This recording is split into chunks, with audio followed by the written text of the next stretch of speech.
Halo, selamat pagi anak-anak hebat.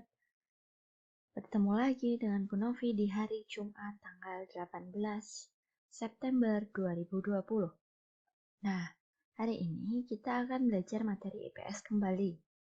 Kalau di pertemuan sebelumnya kalian sudah belajar tentang tokoh-tokoh perjuangan kemerdekaan Indonesia, nah hari ini Bu Novi akan membahas secara sekilas pertempuran-pertempuran yang dilakukan Indonesia melawan Sekutu dalam usaha perdamaian. Nah, di pertemuan sebelumnya kalian juga sudah Bu Novi minta untuk mempelajari beberapa pertempuran mulai dari pertempuran Surabaya, pertempuran Ambarawa, dan Medan Area. Jadi sebenarnya materi hari ini kalian sudah tahu alur ceritanya. Tetapi tidak salah jika kalian juga tetap menyimak dengan baik cerita di masing-masing pertempuran yang akan Bu Novi sampaikan. Nah, untuk materi PTS minggu depan, materi hari ini juga masuk dalam bahan PTS. Maka dipelajari dan disimak dengan baik ya anak-anak. Selamat menyaksikan.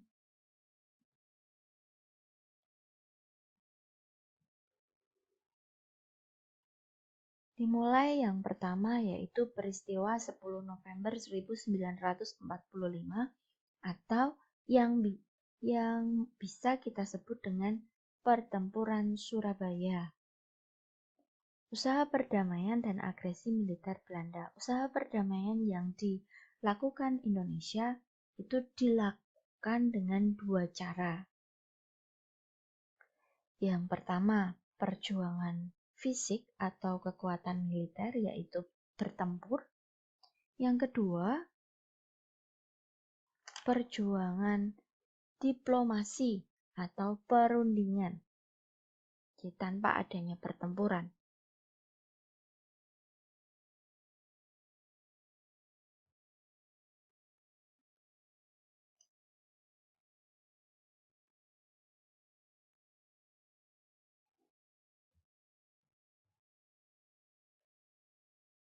Peristiwa 10 November 1945 diawali dengan tentara sekutu di bawah pimpinan tentara Inggris, yaitu Brigadir Jenderal AWS Malabi pada tanggal 23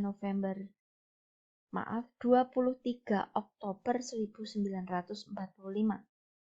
Pada saat itu sekutu mendarat di Surabaya. Mereka mempunyai tugas melucuti senjata tentara Jepang dan menyelamatkan tentara sekutu yang ditawan. Namun, ternyata Belanda ikut kembali dan ingin menguasai Indonesia. 27 Oktober 1945, sekutu menyerang daerah-daerah penting dan mendudukinya. Daerah penting tersebut antara lain Pangkal Udara Tanjung Perak, kantor pos besar Gedung Internasio.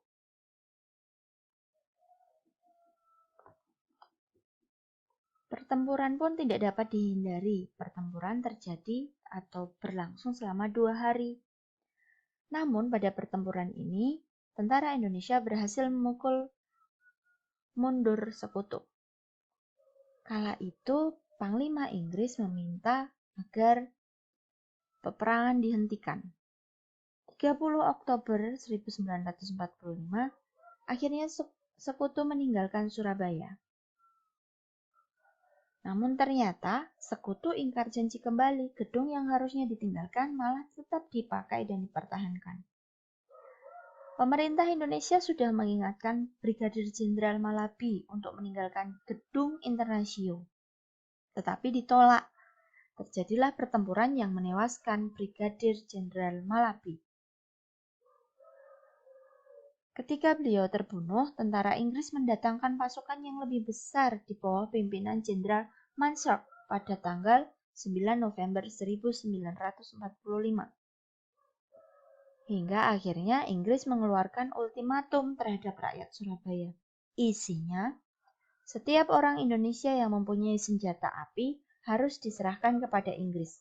Senjata itu harus diserahkan paling lambat tanggal 10 November 1945 pukul 6 pagi.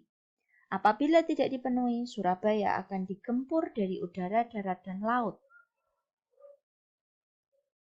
Rakyat Surabaya menolak ultimatum tersebut, sehingga pada tanggal 10 November 1945 terjadilah pertempuran sengit. Surabaya digempur dari darat, laut, dan udara. Rakyat Surabaya melawan tentara Inggris dengan dipimpin oleh Kolonel Sungkono.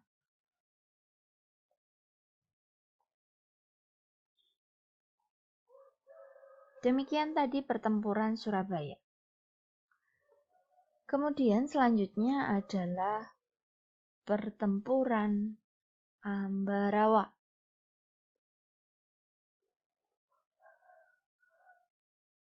Pertempuran Ambarawa diawali dengan mendaratnya tentara sekutu di Semarang tanggal 20 Oktober 1945 di bawah pimpinan Brigadir Jenderal Battle.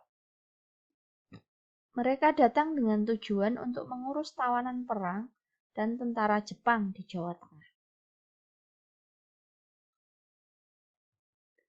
Pihak sekutu kala itu berjanji tidak akan mengganggu kedaulatan Republik Indonesia.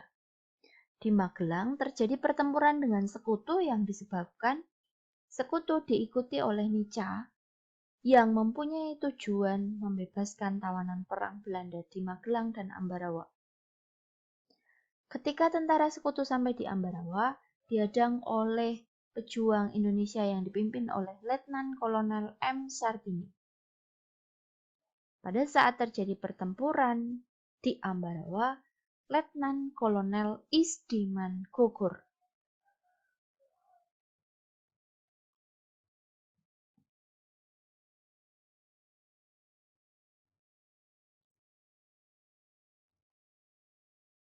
Ketika Letkol Isdiman gugur, akhirnya Kolonel Sudirman turun langsung ikut bertempur. Siasat yang dipakai adalah serangan serentak dari berbagai jurusan. 15 Desember 1945, sekutu mundur kembali ke Semarang. Maka tanggal 15 Desember ini diperingati sebagai Hari Infanteri dan didirikan Monumen Palagan Ambarawa. Pertempuran yang ketiga yaitu Medan Area.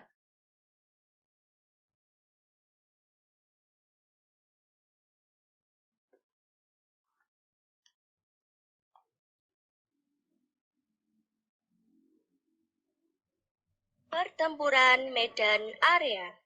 Pada tanggal 9 Oktober 1945, sekutu di Bonceng Nica mendarat di kota Medan, Sumatera Utara. Awalnya, kedatangan sekutu dan Nica disambut baik oleh rakyat Medan.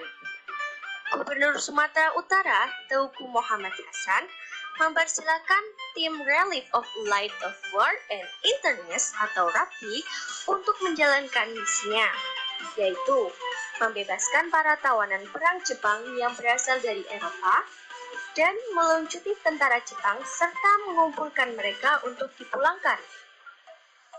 Gubernur juga mengizinkan tentara sekutu untuk menempati beberapa hotel di kota Medan.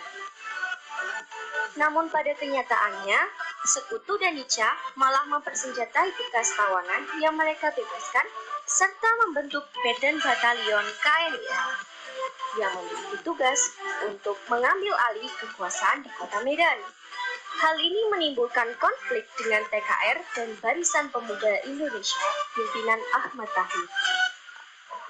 Pada tanggal 13 Oktober 1945, di hotel yang terletak di Jalan Bali, Kota Medan, Sumatera Utara, terjadi insiden antara pemuda dengan sekutu. Hal tersebut dikarenakan tentara sekutu yang menginap di hotel tersebut merampas dan menginjak-injak lencana merah putih yang dipakai pemuda Indonesia. Hal ini mengundang amarah pemuda Indonesia, sehingga Barisan Pemuda dan TKR menyerbu hotel tersebut. Perlawanan pemuda dalam menyerang Hotel Bali menyudutkan sekutu sehingga Inggris mengeluarkan ultimatum yang berisikan rakyat Medan dilarang membawa senjata dan seluruh rakyat Medan wajib menyerahkan senjata kepada sekutu. Ultimatum tersebut tidak dihiraukan oleh para pemuda Medan, sehingga pada tanggal 1 Desember 1945, sekutu memasang papan yang bertuliskan Fixed Boundaries Medan Area, yang berarti batas resmi wilayah Medan di berbagai pinggiran kota Medan. Tulisan ini semacam garis polisi yang diyakini akan menghambat gerak maju para pemuda dan TKR. Pada tanggal 10 Desember 1945, pasukan Inggris dan Nica menyerang PKR di Trepes. Namun, usaha ini berhasil digagalkan. Bahkan, para pemuda berhasil menculik seorang perwira Inggris. Pada bulan April 1946, Sekutu dan Nica melancarkan serangan besar-besaran terhadap kota Medan. Serangan ini menimbulkan banyak korban di kedua belah pihak. Namun, rakyat Medan harus menerima kekalahan dan mengakibatkan pemerintahan kota Medan terdesak keluar dari kota Medan. Untuk sementara waktu, pemerintahan kota Medan, baik gubernur, wali kota, dan markas TKR terpaksa dipindahkan ke Pematang Siantar. Pada tanggal 10 Agustus 1946 di Tebing Tinggi, diadakan pertemuan antara komandan pasukan yang berjuang di Medan Area untuk membentuk Komando Resimen Laskar Rakyat yang bertujuan memperkuat perlawanan di kota Medan. Setelah pertemuan tersebut, di tanggal 19 Agustus 1946, terbentuk Barisan Pemuda Indonesia di Kabanjahe, yang kemudian berganti nama menjadi Komando Resimen Laskar Rakyat Cabang Tanah Karo, dipimpin oleh Matang Sitepu sebagai Ketua Umum. Perlawanan Medan Area masih tetap berlanjut, bahkan sampai menyebar ke seluruh wilayah di Sumatera.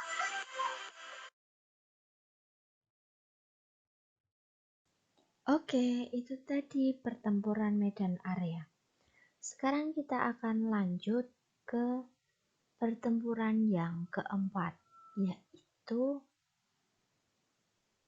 pertempuran atau yang biasa disebut dengan Bandung Lautan Api. Simak dengan baik ya.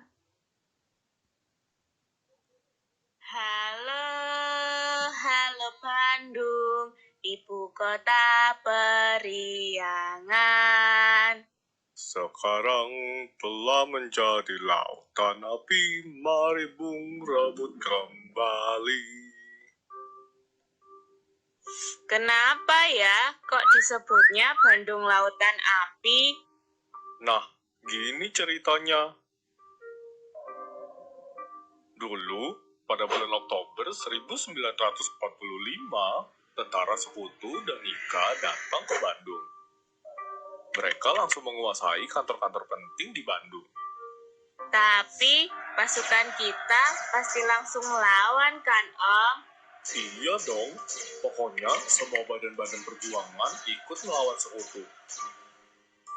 Tapi tiba-tiba tanggal 21 November 1945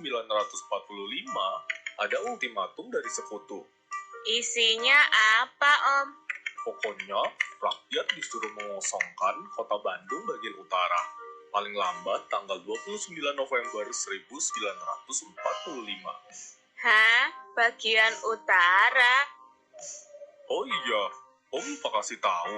Dulu Bandung itu dibagi jadi Bandung Utara dan Bandung Selatan. Dan soal ultimatumnya tentu saja rakyat langsung menolak. Karena itu mereka jadi banyak bentrokan senjata sama tentara Sekutu.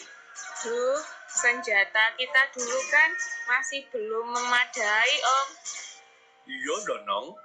Akhirnya Bandung Utara berhasil dikuasai Sekutu. Oh iya, sejak tanggal 24 Januari 1946, Tentara Keamanan Rakyat resmi berubah nama jadi Tentara Republik Indonesia. Tapi Om, Bandung kan masih ada bagian selatan. Itu gimana nasibnya ya? Nah, Sekutu lagi-lagi bikin ultimatum pada tanggal 23 Maret 1946. Pasti rakyat disuruh mengosongkan Bandung Selatan ya. Iya, tapi kali ini pemerintah Republik Indonesia memerintahkan mereka untuk mematuhi ultimatum itu. Ya, Bandung menyerah dong Om. Kelihatannya sih seperti itu, tapi mereka punya rencana lain. Wah, apa itu Om? Setelah dapat perintah seperti itu, Panglima TNI yaitu Kolonel Abdul Haris Nasution langsung mengadakan musyawarah sama para pejuang lain. Akhirnya, mereka sepakat untuk mengikuti keputusan pemerintah. Setelah berhasil mengungsikan rakyat keluar dari kota, mereka membumi hanguskan Bandung Selatan. Tujuannya biar Sekutu nggak bisa memiliki kota Bandung seutuhnya. Oh, aku ngerti maksudnya. Kan udah kebakar. Berarti kotanya udah hancur dan nggak ada yang bisa dikuasai lagi. Nah, begitu taktiknya. Makanya peristiwa ini disebut Bandung Lautan Api. Setelah peristiwa itu, rakyat masih melakukan perlawanan dengan taktik gerilya loh. Jadi, mereka nggak beneran menyerah ya, Om? Betul, Danang. Bahkan ada satu pahlawan yang rela mati saat berjuang. Beliau adalah Muhammad Toha. Oke, itu tadi penjelasan 4 pertempuran atau usaha perdamaian yang dilakukan Indonesia menggunakan kekuatan fisik atau kekuatan militer. Tugas kalian hari ini adalah mengerjakan latihan soal yang linknya Bu Novi tuliskan di layar. Nah, silahkan nanti kalian kerjakan soal latihan tersebut. Soal latihan ini tidak hanya materi yang hari ini Bu Novi sampaikan, tapi termasuk materi-materi sebelumnya, di mana latihan soal ini juga menjadi salah satu persiapan kalian menghadapi PTS. Oke, itu penjelasan dan tugas kalian hari ini. Selamat belajar, selamat mengerjakan, dan tetap semangat belajar meskipun dari rumah. Jangan menganggap enteng dan jangan menyepelekan agar kalian nanti dapat memahami setiap materi yang kalian pelajari. Jaga kesehatan dan terima kasih anak-anak. Sampai jumpa lagi.